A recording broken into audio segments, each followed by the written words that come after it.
Open AI उस company का नाम है जिसने चैट जीपीटी को बनाया है। इन्होंने अपना पहला generative pre training transformer model launch किया था साल 2018 में, जिसे नाम दिया था इन्होंने एज GPT-1। तो चैट जीपीटी में जो जीपीटी फ्रेज है उसका मतलब यही है, फुल फॉर्म है जेनरेटिव प्री ट्रेनिंग ट्रांसफॉर्मर। इसमें दो बड़े डेटा सेट्स का इस्तेमाल किया गया था ट्रेनिंग डेटा के तौर पे। पहला बड़ा डेटा सेट था millions of internet web pages का, जिस डेटा सेट को नाम दिया गया कॉमन क्रॉल, और दूसरा डेटा सेट था 11,000 किताबों का। इसका नाम इन्होंने दिया book corpus. Natural language processing के मामले में एक बहुत बड़ी अचीवमेंट थी, लेकिन इसमें कई कमियां थी।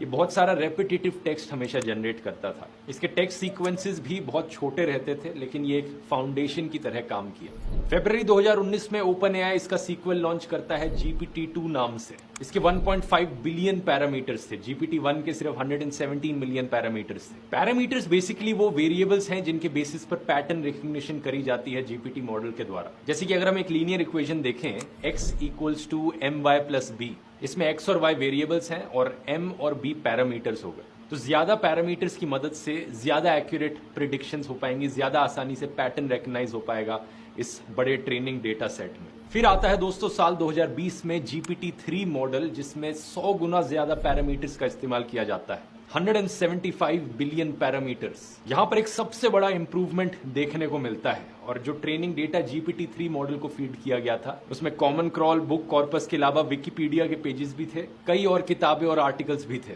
Total training data set GPT-3 model को दिया गया था 570 GB का। जीपीटी यहां पर आती है जब open AI chat GPT 3.5 launch करता है पब्लिक को नवंबर 2022 में। इसी के बाद ही था पूरी दुनिया को चैट जीपीटी के बारे में पता चलता है।